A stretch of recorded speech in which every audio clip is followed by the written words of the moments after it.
그런즉 이 복이 할례자에게냐 혹은 무할례자에게도냐 무릇 우리가 말하기를 아브라함에게는 그 믿음이 의로 여겨졌다 하노라. 그런즉 그것이 어떻게 여겨졌느냐? 할례시냐 무할례시냐? 할례시가 아니요 무할례시니라.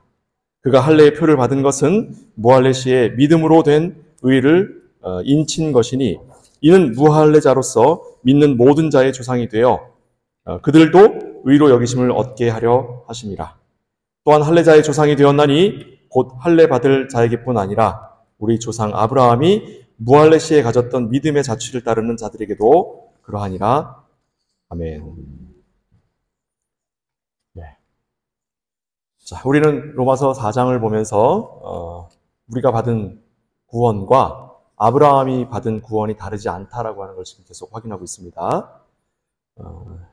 지난주까지 말씀 요약해 보자면 아브라함이 하나님께 택하심을 받고 그가 하나님의 믿음, 하나님에 대한 믿음을 드러냈을 그 시점, 혹은 또 이 로마서가 인용하고 있는 아브라함이 믿음의 사람이라고 그 영광스러운 이름을 얻게 된 창세기 15장에서는 아브라함은 아직 되먹지 못한 인간이었다.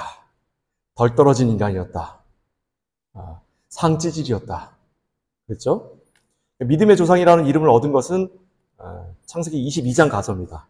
근데 하나님께서 아브라함이 여호와를 믿으니 이를 그의 의로 여기시고 라는 말은 15장에 나옵니다. 22장에 나오는 게 아니라. 그러니까 아브라함의 행실을 통해 하나님이 그를 인정하신 게 아니라 그를 먼저 믿음의 사람으로 인정하시고 난 이후에 하나님이 아브라함을 믿음의 사람으로 이끌어 가셨다라고 하는 것이 로마서의 관점입니다. 그 내용이 이제 오늘 본문에 와서는 그 역사적인 그 흐름 맥락보다도 아브라함이 받은 그 시점이 율법 이전이냐 율법 이후냐라고 하는 것에 대한 구체적인 사례를 이야기하고 있습니다. 율법을 대신하는 게 이제 율법을 대표하는 게 할례라고 했죠. 할례. 그래서 할례라고 하는 것이 율법을 받느냐 안 받느냐, 율법을 받는 사람이냐 안 받는 사람이냐라고 하는 것에 대한 기준이에요. 기준. 요때 모세로부터 모세에게 하나님께서 허락하신 그 율법이 아브라함이 처음으로 받은 그 할례라고 하는 것 이전이냐 이후냐라고 할 때 분명히 창세기 15장의 믿음의 사람이라고 아브라함이 부름을 받았음에도 불구하고 할례라고 하는 건 17장에 나옵니다. 그러니까 더 깊게 들어가도 아브라함이 구원받은 것은 율법으로 인한 것이 아니다. 무엇 때문이다? 하나님이 선물로 주신 믿음 때문이다. 이것이 지난주까지 우리가 확인한 내용입니다. 그럼 이제 오늘 우리가 살필 내용들을 한번 들어봐야 될 텐데, 그럼 하나님께서 이 구원이라고 하는 것을 언제 수립하셨고 하나님의 백성으로 세우신 것이 언제냐라고 하는 겁니다. 에베소 1장인데 우리 더우니까 여기 띄워놓은 것만 그냥 보도록 하겠습니다. 찾지 마시고 에베소 1장 3절에서부터 11절까지 말씀입니다. 제가 그냥 읽도록 할게요. 여기 중요한 본문을 찾아야 되는데, 찬송하리로다 하나님 곧 우리 주 예수 그리스도의 아버지께서 그리스도 안에서 하늘에 속한 모든 신령한 복을 우리에게 주시되 곧 창세 전에 그리스도 안에서 우리를 택하사. 이 핵심입니다. 창세 전에, 성경에서 창세 전에 관한 이야기를 기록하고 있는 가장 중요한 본문이 여기예요. 성경을 처음 펼치면 태초에 해서 창세하시는, 세상을 창조하시는 시점이 나오는데 에베소 1장은 창세 전이 나옵니다. 창세 전에 우리를 택하셨다고요. 그러니까 세상을 창조하시고 난 다음에 우리를 아신 게 아니라 우리를 먼저 아시고 우리를 택하신 다음에 우리가 살만한 환경을 조성하신 게 세상이에요. 그리고 그 세상 가운데 우리가 살아가면서 하나님이 계획하신 것을 이루시는 겁니다. 그 계획하신 것이 무엇이냐? 곧 우리가 언젠가 말씀드렸듯이 하나님의 구원의 경륜사, Economic History of Salvation.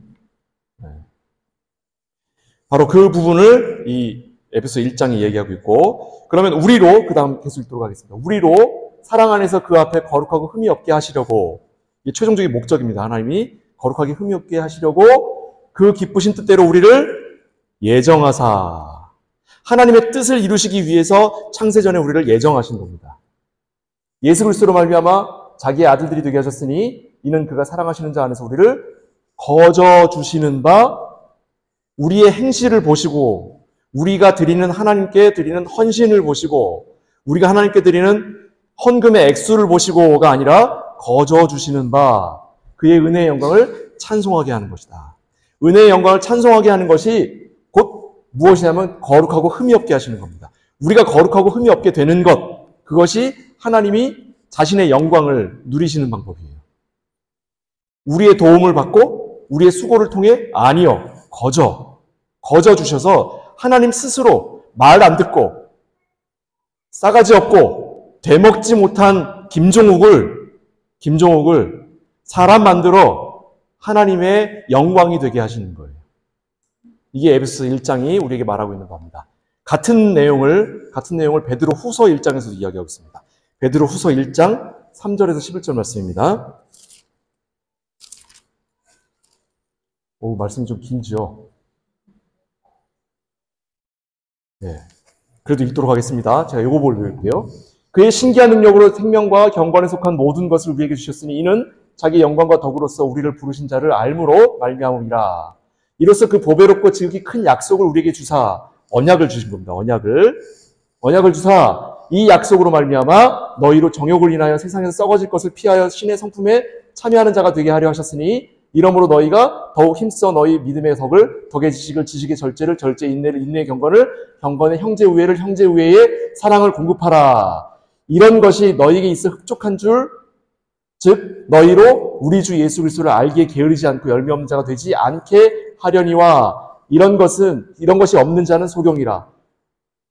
원시치 못하고 그의 옛 죄를 깨끗게 하심을 잊었느니라. 그러므로 형제들아 더욱 힘써 너희 부르심과 택하심을 굳게 하라 해요. 그러니까 지금 이 이야기에 앞서 지금 우리의 덕목들이 막 나왔죠. 정욕을 채우는 일에서 떠나고 우리가 참으로 하나님께 믿음의 덕을 더하고 덕에 지식을 더하고 지식의 절제를 더하고 인내를 더하는 이 모든 내용들이 앞서 우리에게 무엇을 주셨냐면 바로 부르심과 택하심을 주신 거예요.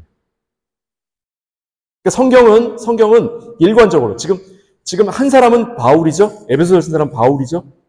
베드로후서를 쓴 사람은 베드로예요. 바울과 베드로가 각기 다른 신앙의 경험들을 가진 사람들인데 그들이 지금 같은 이야기를 하고 있는 거예요. 그들의 복음 전하는 대상도 달랐습니다. 바울은 이방인인 우리, 헬라식 사고, 논리적 사고를 하는 사람들에게 복음 전한 사람이고 베드로는 아시아, 이것도 우리네요. 아시아 사람들. 이성적이고 합리적인 것보다는 감정적이고 감성적인 사람들에게 주는 말씀이에요. 그 방식의 차이가 있죠. 바울은 차곡차곡 창세전에 너희를 택하사 이렇게 나간 거고 베드로는 너희에게 어떤 덕목이 있는지를 한번 생각해보라. 너희가 얼마나 선함을 향하여 너희를 깨끗하게 해야 되는지를 한번 생각해보라. 이 모든 것들은 우리 그 앞서서 무엇을 주신 거예요? 부르심과 택함심을 주셨는데 그것들을 굳게 하는 것이 그걸 분명히 하고 너희들 것으로 만드는 것. 이것이 참된 신앙이다. 라고 하는 거예요. 그러니까 신앙이란 우리가 열심을 다해 칭찬받는 게 아니라 하나님이 우리를 먼저 아시고 먼저 우리를 택하신 그 내용들을 우리 안에 확고하게 하는 거예요. 이게 하나님이 우리를 구원하신 내용과 우리가 그 구원을 확신을 가지고 확정적이라고 하려고 했는데 확정은 하나님이 하셨으니까 확신을 가지고 나아가는 것. 이것이 곧 신앙이라고요. 이것이 곧 구원이라고요. 이것이 곧 구약과 신약에 동일하게 하나님이 우리에게 주시는 말씀이라고요. 그런데 다시 에베소서로 가봅니다. 앞에 거. 에베소서에 가면은 같은 의미의 다른 단어가 두 개가 나와요. 저 위에 보면 그리스도 안에서 우리를 택하심이라고 하는 단어가 나오고 그 아래 보면 그 기쁘신 뜻대로 우리를 예정하셨다는 말이 나옵니다. 이 두 가지 얘기를 오늘 하려고 하는 건데 이 얘기를 하려고 하면 꼭 이렇게 날이 뜨거워갖고 지난번에도 제가 한 8년쯤 전에 이 설교를 하려고 했는데 너무 뜨거워서 10분 만에 끝냈거든요. 오늘도 그래야 될 것 같아요. 참 이 단어만 설교하려고 하면 이렇게 이상하게 이렇게 뜨겁죠. 자, 그냥 그림을 그리도록 하겠습니다. 설명을 막 준비했는데 그림을 그리도록 할게요. 하나님이 세상을 창조하시기 전에 하나님께서 뜻하신 계획을 뭐라고 그러냐면 하나님의 작정이라고 그래요. 작정. 세상을 다스리시기 위해서 하나님이 뜻하신 바를 이루시기 위하여 세우신 계획을 신학적인 용어로 작정이라고 해요. 작정 중에 하나님이 사람들에 대하여 사람들을 구원하시기 위해서 사용하시는 단어를 예정이라고 해요.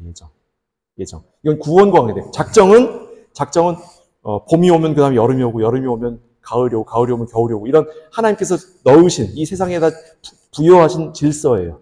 질서를 위한 계획이고 예정은 그 가운데 이 이성적 존재인 인간과 천사들의 구원과 그 구원받지 못하는 문제에 관하여 정하신 걸 예정이라고 해요.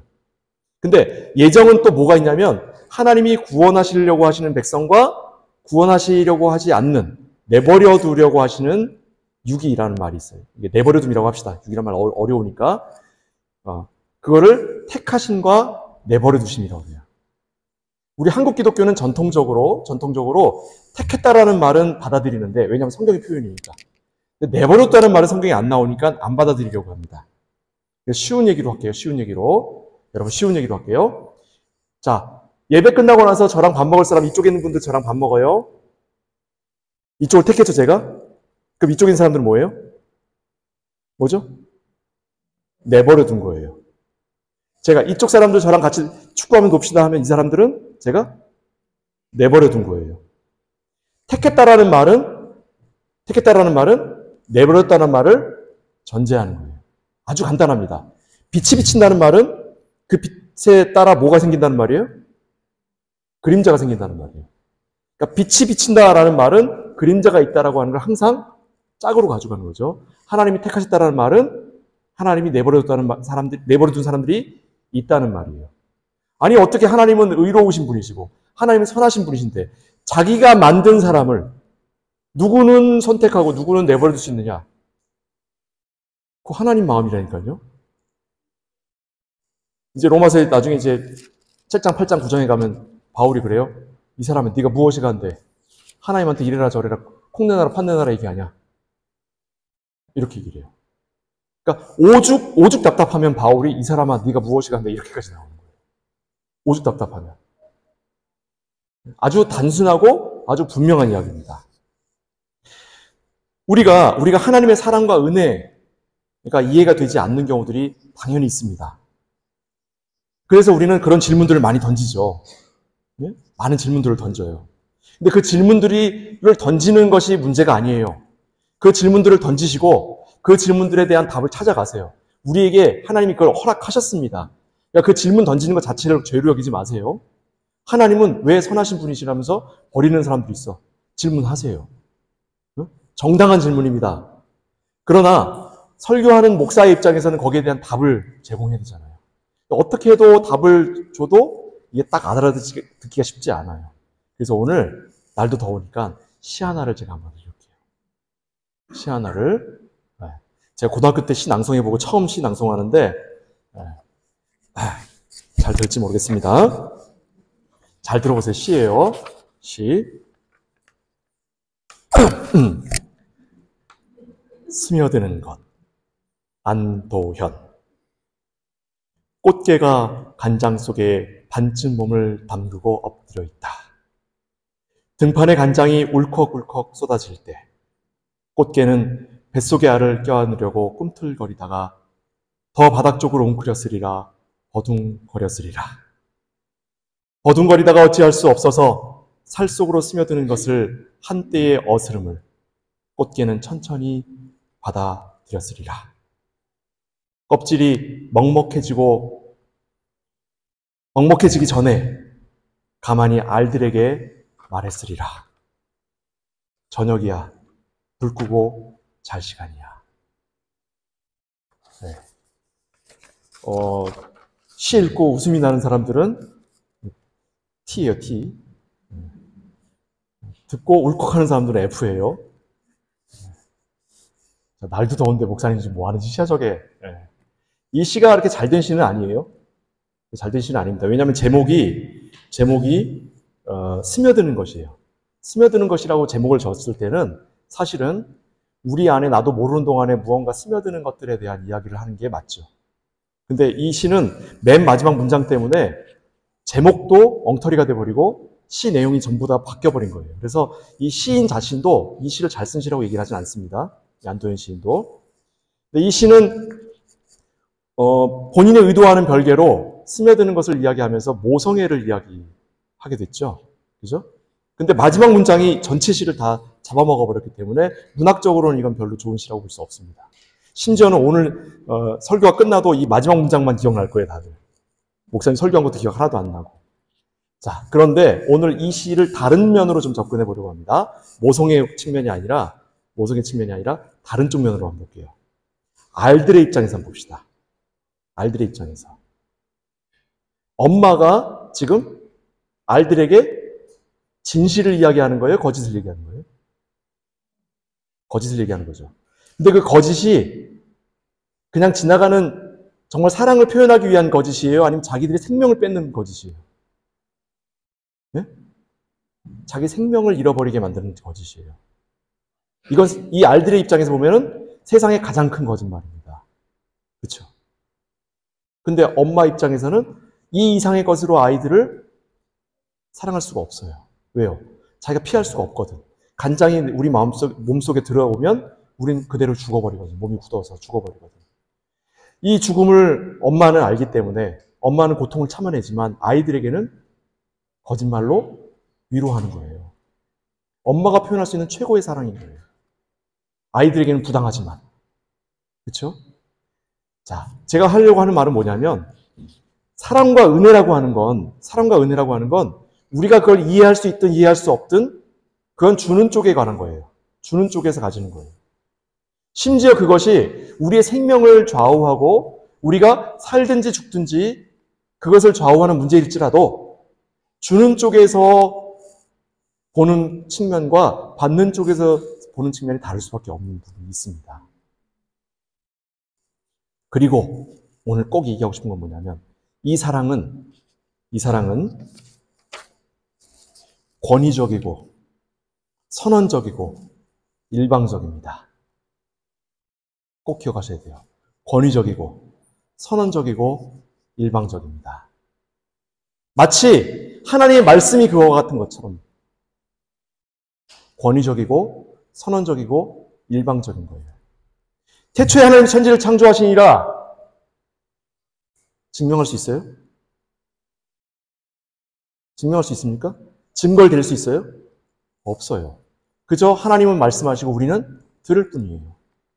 예수께서 십자가에 달려 죽으셨다라고 하는 말이 우리의 구원의 핵심이라고 이야기하는 것을 증명할 수 있어요? 증거를 댈 수 있습니까?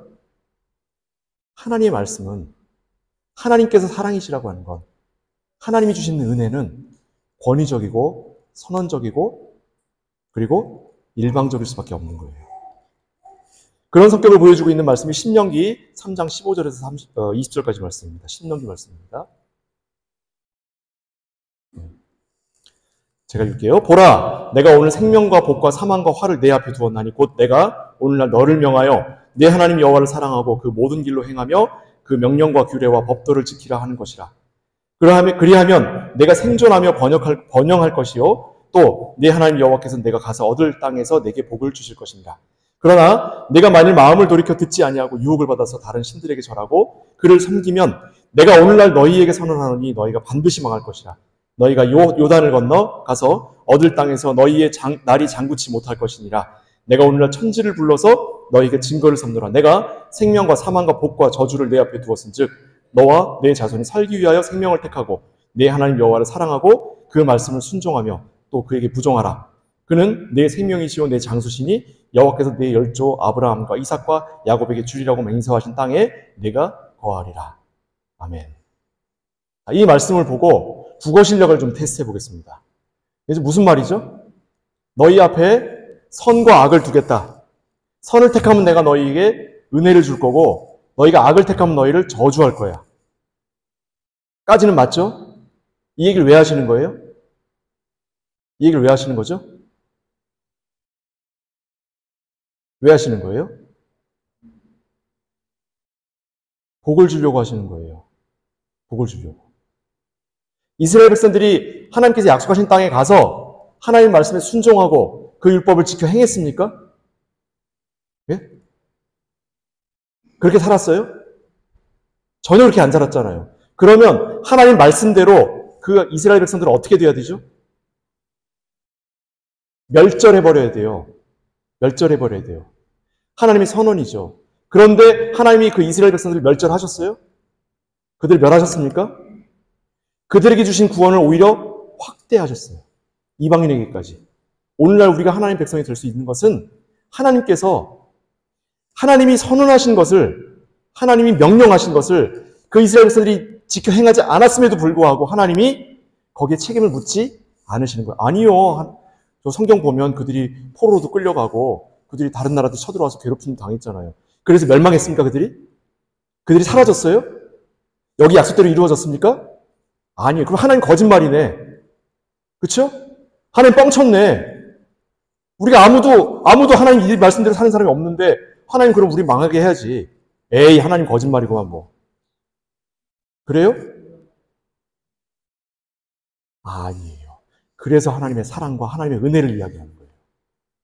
우리가 이 말씀을 듣고 순종할 수 없는 자들인 줄 알면서도 하나님이 이 말씀을 주신 이유는 뭐냐면 우리로 하여금 하나님의 은혜가 얼마나 크고 놀라운 것인지를 우리로 알게 하시기 위한 거예요. 그게 목적인 거예요. 그냥 하나님이 우리를 태어나자마자 하나님 나라로 데려가시면 되죠. 굳이 살면서 뭐 이렇게 험한 꼴 보게 하실 필요가 있어요? 아니요. 이렇게 험한 꼴 보면서 때로는 우리가 좌절을 경험하고 우리가 실패를 경험하도록 하면서 하나님이 어떠한 분이신지를 우리에게 알게 하시는 거예요. 이게 하나님의 은혜고 이게 하나님의 사랑입니다. 이게. 그래서 하나님이 예수 그리스도를 통해 선언하시는 말씀이 요한복음 17장입니다. 요한복음 17장. 이건 다 함께 읽겠습니다. 시작.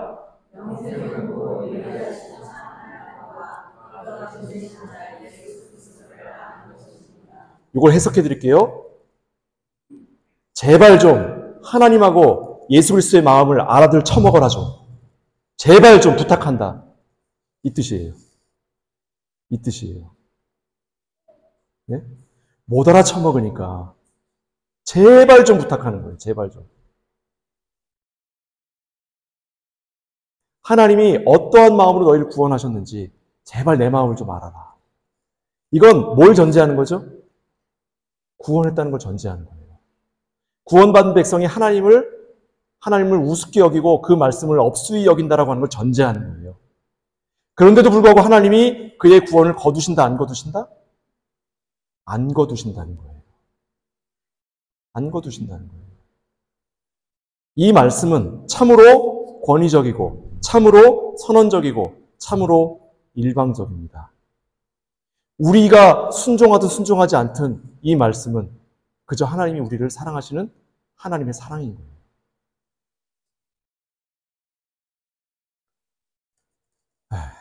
더 길게 하면 이제 힘들겠죠? 그죠? 자, 아브라함의 인생에서 과연 아브라함이 믿음의 조상이라고 할 만한 이야기는 창세기 22장에 가야 나옵니다. 근데 지금 우리는 계속 창세기 15장, 16장, 17장을 얘기하고 있어요. 17장 가서야 할례에 관한 얘기가 나와요. 왜 17장에 할례가 나왔냐면 아브라함이 알아듣지 못하니까 몸에다 새겨버리신 거예요. 몸에다 새겨버려요. 몸에다 새겨도 못 알아쳐먹으니까 그 다음엔 예레미야서에서 뭐라 그래요? 예레미야서에 창세기 17장 넘어가고 예레미야서를 띄웠습니까? 예레미야서에 말씀 긴데 여기에 어디다 새긴다고 나와요? 빨리 똑똑해서 어디다 새긴다고요? 네? 그들 속에 둔다고. 그들 속에 둔다고요. 몸에다 새겨도 안 되니까 이제 속에다 둬버리시는 거예요. 마음에 새겨버리시는 거예요. 자, 이거 전체 우리 교회 다 요약할 수 있죠? 딱 한마디로 요약합니다. 지금 방문하신 분들은 깜짝 놀라게 우리가 다 가르쳐 드릴게요. 자, 시작! 너는 내 거, 나는 네 거. 넌 내 거, 난 네 거. 전체 요약이에요. 넌 내 거, 난 네 거. 누가 하시는 말씀이에요? 하나님이 자신을 우리에게 주신 거예요. 자신을. 하나님이 우리에게 주시는 가장 좋은 것이 뭐예요? 좋은 대학 가는 거? 좋은 차 사는 거? 좋은 남편, 좋은 아내 만나는 거? 좋은 인생 사는 거? 아니요. 하나님 자신을 우리에게 주시는 거예요. 왜요? 우리가 하나님 거니까. 그게 언약의 말씀이에요. 그게.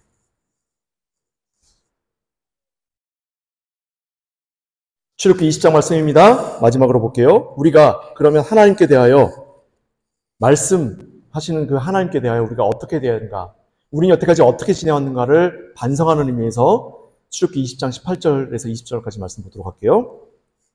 뭇 백성이 우레와 번개와 나팔소리와 산의 연기를 본지라 그들이 볼 때에 떨며 멀리 서서 모세에게 이르되, 자, 다 같이 읽겠습니다. 여러분의 마음이에요. 시작.